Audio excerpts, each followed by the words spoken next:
Shri A Sajeevan, നോക്കൂ, കഴിഞ്ഞ ലോക്സഭാ തെരഞ്ഞെടുപ്പ് നോക്കിയാൽ വെൽഫെയർ പാർട്ടിയുമായിട്ടുള്ള ബന്ധം വലിയ ചർച്ചയായിരുന്നു. വലിയ ആ തെരഞ്ഞെടുപ്പ് പ്രചാരണത്തിൽ ഉടനീളം അത് നീണ്ടു നിൽക്കുന്നത് നമ്മൾ കണ്ടതാണ്. പലപ്പോഴും പല തെരഞ്ഞെടുപ്പുകളിലും അതൊരു പ്രധാന വിഷയമായി തന്നെ വന്നിട്ടുണ്ട്.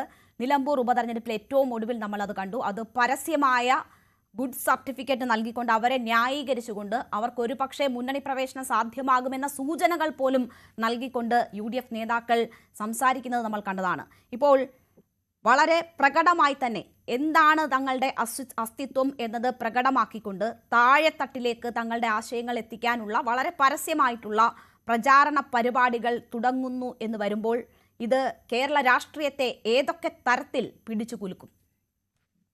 നമ്മൾ കാണേണ്ട വെൽഫെയർ പാർട്ടിയല്ല, വെൽഫെയർ പാർട്ടിയുടെ അടിസ്ഥാന ഘടകമായിട്ടുള്ള അല്ലെങ്കിൽ മാതൃസംഘടനയായിട്ടുള്ള ജമാഅത്തെ ഇസ്ലാമിയാണ്. അതാണ് മൗദൂദിയുടെ ആശയങ്ങൾ പ്രചരിപ്പിക്കുന്ന മൗദൂദി രൂപീകരിച്ച പ്രസ്ഥാനം. ലോകത്തിലെ പല രാജ്യങ്ങളിലും ഇത് പേരൂന്നിയിട്ടുണ്ട്.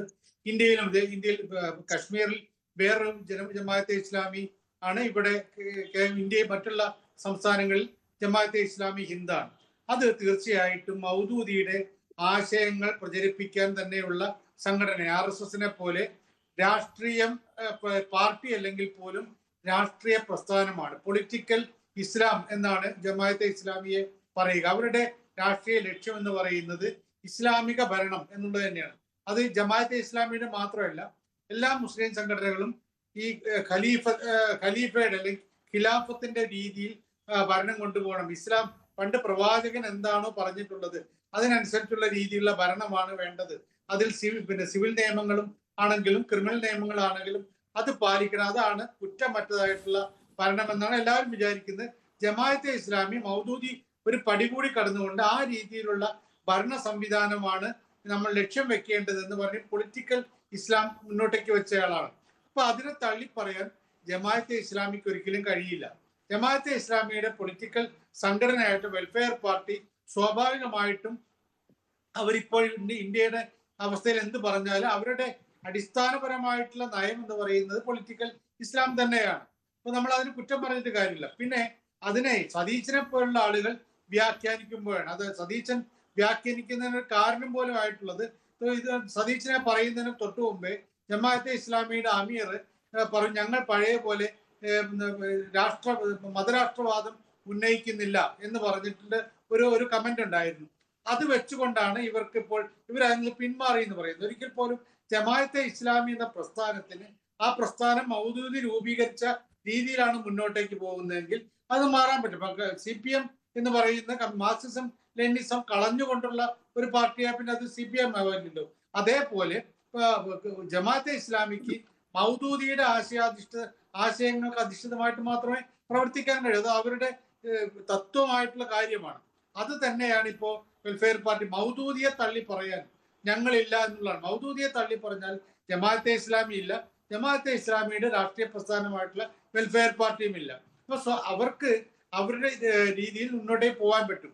ഈ കോൺഗ്രസിൽ ഈ അഭിപ്രായ പ്രകടനം നടത്തിയുള്ള VD സതീശനാണ്.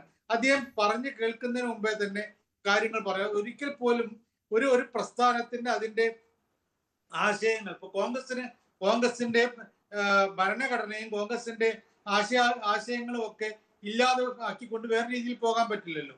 അപ്പൊ സ്വാഭാവികമായിട്ടും അതേപോലെയാണ് ജമാഅത്തെ ഇസ്ലാമി എന്ന് അദ്ദേഹം വിചാരിച്ചത്. പക്ഷെ അതിനപ്പുറത്തേക്ക് അദ്ദേഹം അനാവശ്യമായ രൂപത്തിൽ ഇതൊരു ജനാധിപത്യ മതേതര പ്രസ്ഥാനമാണ് എന്ന രീതിയിലൊക്കെ പറഞ്ഞു. അങ്ങനെ ഒരിക്കലും പോലും ആകാൻ പറ്റും. പ്രത്യേകിച്ച് ഇപ്പൊ താങ്കൾ തന്നെ നേരത്തെ റെജിയോട് ചോദിച്ചൊരു ചോദ്യമുണ്ട്. RSS ഇതേപോലെ അവർ മതരാഷ്ട്രവാദം ഉന്നയിക്കുന്ന പ്രസ്ഥാനമാണ്. RSSന്റെ പൊളിറ്റിക്കൽ സംഘടനയായിട്ടുള്ള BJP അവരുടെ അടിസ്ഥാനപരമായിട്ടുള്ള താല്പര്യം എന്ന് പറയുന്നത് മതരാഷ്ട്രമാണ്. അതല്ലാതെ മതരാഷ്ട്രം ഞങ്ങൾ വേണ്ട, ഹിന്ദു രാഷ്ട്രമല്ല എന്ന നിലയിലേക്ക് അവർ പോയിട്ടില്ല. പക്ഷെ ജനങ്ങളുടെ വോട്ട് കിട്ടാൻ വേണ്ടിയിട്ട് എല്ലാവരും ഹിന്ദുക്കളാണ്. അതാണല്ലോ പുതിയ രീതിയിൽ ഇപ്പൊ കഴിഞ്ഞ ദിവസം പോലും മോഹൻ ഭഗവത് ഉൾപ്പെടെയുള്ള ആളുകൾ പറഞ്ഞിട്ടുള്ളത്. ഇന്ത്യയിലുള്ള എല്ലാ ആളുകളൊക്കെ ഇന്ത്യൻ പൗരന്മാരെല്ലാം ഹിന്ദുക്കളാണ്, അതുകൊണ്ട് നമ്മൾ ഹിന്ദു രാഷ്ട്രമാണല്ലോ എന്ന രീതിയിലാണ് അദ്ദേഹം പറയുന്നത്. അപ്പൊ അതൊരു പൊളിറ്റിക്കൽ അതിനെ ന്യായീകരിക്കുന്ന ഒരു അവസ്ഥയാണ്. ഇപ്പൊ അത് ഞങ്ങൾ പുതിയ രീതിയിൽ ഹിന്ദു രാഷ്ട്രം സ്ഥാപിക്കാൻ പോകുന്നു എന്ന് പറയുന്നതിന് അപ്പുറത്ത് ഇത് ഹിന്ദു രാഷ്ട്രമാണല്ലോ എന്ന് പറഞ്ഞുകൊണ്ട് മുന്നോട്ടേക്ക് പോവുക. ഇതേ രീതിയിലാണ്. കാരണം ഇപ്പോഴത്തെ അവസ്ഥയിൽ മതേതര ഇന്ത്യയിൽ ഞങ്ങൾ മതരാഷ്ട്രവാദം ഉന്നയിക്കുന്നു എന്ന് പരസ്യമായി പറഞ്ഞത് അംഗീകരിക്കാൻ കഴിയില്ല.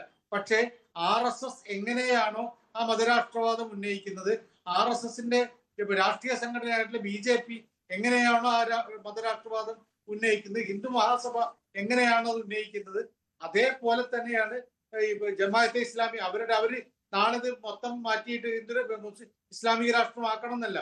അവരുടെ ഐഡിയോളജി അനുസരിച്ചിട്ട് ഏറ്റവും നല്ല ക്രിമിനൽ പ്രൊസീജിയറും ഏറ്റവും നല്ല സിവിൽ പ്രൊസീജിയറും ഇസ്ലാമികമായിട്ടുള്ള ഒന്നാണ്, പ്രവാചകൻ പറഞ്ഞതാണ് എന്ന രീതിയിൽ അത് അവര് മുന്നോട്ടേക്ക് എന്തായാലും പോകും. അത് ഉപേക്ഷിച്ചുകൊണ്ട് അവർക്ക് മുന്നോട്ടേക്ക് പോകാൻ കഴിയില്ല. ഇവിടെ സതീശനെ പോലുള്ള ആളുകൾക്ക് എത്രമാത്രം ന്യായീകരിക്കാൻ പറ്റുന്നതാണ് പ്രശ്നം. അത് അവർക്കൊരു തിരിച്ചടി. ഇതിലൊരു പ്രധാനപ്പെട്ട ചോദ്യം അതാണ്, ഇത് തിരിച്ചടിയാകുമോ ഇല്ലയോ എന്നുള്ളത്. സ്വാഭാവികമായിട്ടും ഇത്തരം കാര്യങ്ങൾ പൊളിറ്റിക്കൽ രംഗത്ത് തിരിച്ചടിയാവാനുള്ള സാധ്യത വളരെ കൂടുതലാണ്. കാരണം മുസ്ലിം സംഘടനകൾ തന്നെ ഇപ്പൊ സുന്നികൾ ഒരിക്കൽ പോലും ജമാഅത്തെ ഇസ്ലാമിയുടെ ഈ രാഷ്ട്രീയ നിലപാടിനോട് യോജിക്കാത്തവരാണ്. പ്രത്യേകിച്ച് EK വിഭാഗം സുന്നികൾ. UDFന് വളരെ പിന്തുണ കൊടുക്കുന്നതാണല്ലോ EK വിഭാഗം. അവരുടെ കണ്ണിൽ കരടാണ് ജമാഅത്തെ ഇസ്ലാമി. അപ്പൊ അങ്ങനെയുള്ളവർക്ക് കുറെ കൂടി ശക്തമായിട്ട് ജമാഅത്തെ ഇസ്ലാമിയെ എതിർക്കേണ്ടി വരും. അവരെ പിന്തുണയ്ക്കുന്ന പാർട്ടികൾക്ക് ഒരുപക്ഷെ അവർ രാഷ്ട്രീയമായിട്ട് വോട്ടായിട്ട് സപ്പോർട്ട് ചെയ്യാൻ പറ്റാത്തൊരവസ്ഥയുണ്ടാകും. അതിലേക്കൊക്കെ കാര്യങ്ങൾ പോകുമെന്നാണ് ഞാൻ കരുതുന്നത്. ശരി, എന്താണ് ഈ വിഷയവുമായി ബന്ധപ്പെട്ട് CPMന് പറയാനുള്ളത് നോക്കാം. കോൺഗ്രസ് നേതാക്കൾ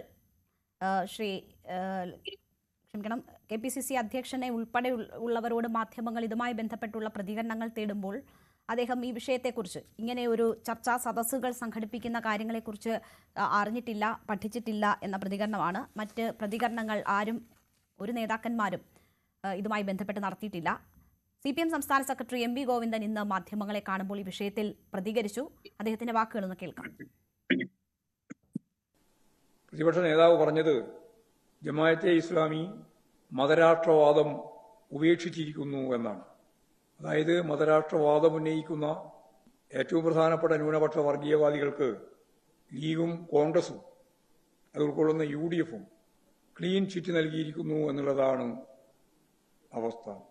ഈ RSS വിഭാഗവും ഈ ജമാഅത്തെ ഇസ്ലാമി ഉൾപ്പെടെയുള്ള വിഭാഗവും ഒരു നാണയത്തിന്റെ രണ്ട് വശങ്ങളായിട്ടാണ് നിലകൊള്ളുന്നതും ഈ രണ്ട് വിഭാഗവും ഇന്ത്യൻ ഭരണഘടന മുന്നോട്ടേക്ക് വെക്കുന്ന മതനിരപേക്ഷ നിലപാടിനെയും ഫെഡറലിസം, ജനാധിപത്യം തുടങ്ങിയ കാഴ്ചപ്പാടുകളെയും നിരാകരിക്കുന്ന വിഭാഗമാണ്. ഈ രണ്ട് മതവർഗീയ ശക്തികളെയും എതിർത്തുകൊണ്ട് മാത്രമേ നമുക്ക് ഭരണഘടനയെയും ജനാധിപത്യ മതനിരപേക്ഷ ഉള്ളടക്കത്തെയും സംരക്ഷിക്കാൻ സാധിക്കുകയുള്ളൂ.